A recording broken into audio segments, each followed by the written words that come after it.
Mit navn er Rikke, jeg er 25 år, og jeg bor i Langholt sammen med min hund Martha.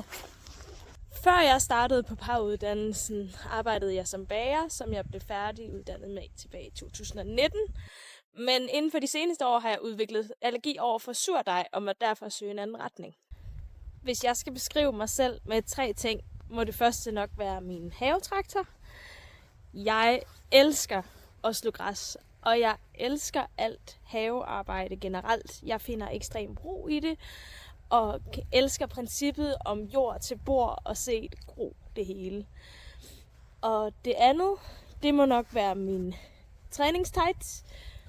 Jeg er gymnast og har været det i snart 20 år, og træner på mange hold og også rejsehold.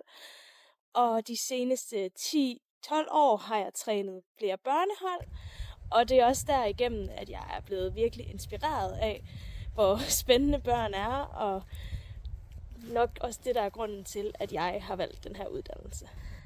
Min tredje ting må nok være hende her. Det er Martha, min hund, som jeg har haft i 5 år nu.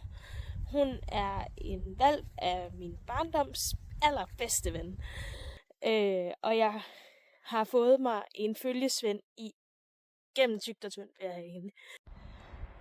Hvis jeg skal vise en af mine absolut yndlingssteder, så er det nok her.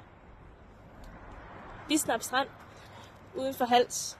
Her tager jeg hen lige så ofte jeg har mulighed for det, for at bade og gå en lang tur, og bare clear hovedet for hverdagens travlhed. Så det var lidt om mig. Hej hej!